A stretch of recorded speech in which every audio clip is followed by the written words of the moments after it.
Hello, everyone. Thank you for the privilege of speaking here today. Before my 4 incredible years at Penn, I attended a small high school in a small town just outside of Boston. But I had a big dream to one day become a nurse. And I say with absolute conviction that my dream, like the dreams of many other students in this room, has been made possible through the extraordinary kindness of the UPenn scholarship donors.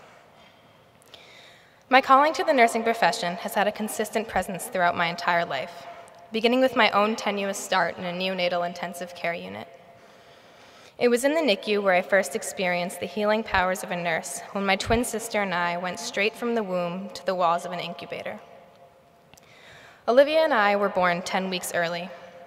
I weighed just over 2.5 pounds, slightly more than half a bag of flour. My head circumference was a whopping 11 inches, about the size of an orange. And I was the lucky one. Olivia weighed 1 pound and 4 ounces, comparable to the weight of a can of soup. Her head, the size of a clementine. She was not breathing when she was born, and both of our organs were failing. The prognosis was bleak at best. Spoiler alert, we both survived. Naturally, we were raced off to the NICU, where we would spend the next months painstakingly thriving through the brilliance of medicine, the compassion of nurses, and our parents' desperate prayers that their tiny babies would make it through another night, and each day bringing us closer to our home, where we would swap our tubes and IVs for pastel pajamas. While I do not remember these months, I've heard my parents' countless stories of appreciation and respect for the NICU nurses. It was the nurses who constantly monitored our status, who added their soothing voices amidst the medical alarms, and who held us during the night. It was a nurse who provided much-needed hope when she insisted she take a Polaroid picture of my tiny twin sister wearing my dad's wedding ring all the way up her arm, because, quote, she'll never believe she was ever this small. And ultimately, it was the nurses who so intimately knew our routines and idiosyncrasies and advocated on our behalf for 4 months in the hospital to keep our spirits and souls alive. My next experience with illness was in elementary school when I watched my young Aunt Marie fight a courageous and ugly battle with cancer. My mom would bring us to Mass General Hospital, where we would spend a little cheerful time with my auntie while she endured a seemingly endless 96-hour chemo drip. It was during these visits that I first remember the kindness of nurses and the remarkable difference that a great nurse could make in my aunt's comfort and confidence. Sadly enough, my aunt is no longer with us. She fought hard for 5 years, but died at the age of 41. But her memory and brave battle inspired my sister and me to start a business called Stitch-Away Sickness. Beginning in the 4th grade, we sewed and then sold fleece scarves, donating half the profits to fight cancer. 7 years and at least 1,000 scarves later, we lost count, we met our goal of raising $10,000 for the American Cancer Society. And when we visited the Children's Hospital in Boston to donate our leftover scarf inventory, I knew that I was meant to walk into the face of sickness and smile. Fast forward to my senior year of high school, when I had the privilege of experiencing the compassion and skill set of nurses firsthand while volunteering in the same NICU where I spent my first months of life. There I was, 17 years later, shadowing the very same nurses who hovered over the Cutler twins almost 2 decades earlier. I would spend my shift holding the sickest of babies, observing infant care in progress, and communicating with overwhelmed parents, now reliving the NICU journey from a nursing perspective. Volunteering seemed to bring me full circle. I knew in those defining moments that nursing was my purpose. So now you know the beginning and endpoints to my call to nursing. But this desire only intensified during my first visit to Penn. As I eagerly applied to nursing schools, Penn nursing surpassed any other choices. Acceptance was indeed my dream come true, but I remained only cautiously optimistic as I understood the financial challenge of tuition. And like everything else growing up, everything was ×2 for twins. UPenn was too much of a reach for my family. Torn between fantasy and reality, I attended Penn Preview Weekend. It was during this weekend that I learned of the Melissa Sengbush Inspirational Scholarship, a scholarship in memory of a young woman who, like me, had a dream to become a nurse.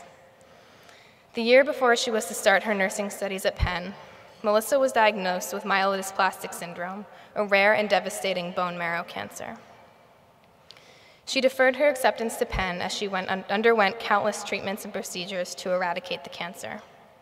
Sadly, Melissa passed away in June of 2000, just 2 years after her diagnosis, but not before making the choice to live her last few months as a college student. It was in this moment that I realized I could be nowhere else but Penn. Melissa did not settle, and the horror of her diagnosis never faltered her dedication to pursue her dream. I knew that being at Penn would shape me into the best nurse that I could be, and I was willing to make whatever sacrifices necessary to embark on this journey that I was fortunate enough to be granted. So you can imagine my joy when I received the wonderful and humbling news that not only did I receive enough financial aid to attend Penn, but that I was the recipient of the Melissa Sengbush Inspirational Scholarship for the 2014 nursing class. In my 4 years here, being a part of Melissa's legacy has meant so much more to me than a scholarship. She has been my touchstone throughout the most difficult times in my curriculum. Melissa empowers me on the best days when I have helped birth babies, and on the worst when my patients have gone into cardiac arrest and died. Inspired by Melissa's attitude, I strive to live every day till its fullest while at Penn and take advantage of the incredible opportunities it offers. Last summer, I got to travel with a group of graduate nursing students to Thailand for 2 weeks as part of a global comparative health class. Through Penn, I've been blessed to work in some of the nation's best hospitals, both as a research assistant and also as a student providing care for critically ill patients. I was able to spend a summer abroad in Spain, completing the class requirements for my Hispanic Studies minor, and in the midst of my nursing curriculum, managed to play on the Women's Club water polo team for 2 years. And remaining true to my roots in fighting cancer, I served on the board of 2 anti-cancer organizations on campus. And of course, Penn also afforded me the privilege of meeting Melissa's parents, Lauren and Doug Spiker, with whom I have developed a lifelong relationship of friendship and support.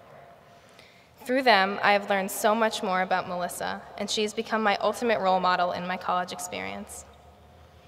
Mr. Spiker once explained his daughter's passion for life as, and I quote, "a joyous, turn your head to the sky and laugh kind of living. She never stopped expressing herself, her desire to excel, to live, to celebrate each new day overpowering her disease." End quote. It is with this optimism that I resolved to embrace the exciting uncertainty ahead of me. After graduation, I will be working as a nurse on a transplant unit at Georgetown Hospital in DC, prior to continuing my education in Penn's Adult Gerontology Acute Care Nurse Practitioner program, under which I'm currently submatriculated. Being chosen to honor Melissa's legacy has been the greatest privilege that I have ever received. Thank you, Mr. and Mrs. Spiker, and a heartfelt thank you to all of you donors who have made it possible for you Penn students to achieve goals, accomplish dreams, and yes, sometimes even turn our heads to the sky and laugh throughout it all. Thank you.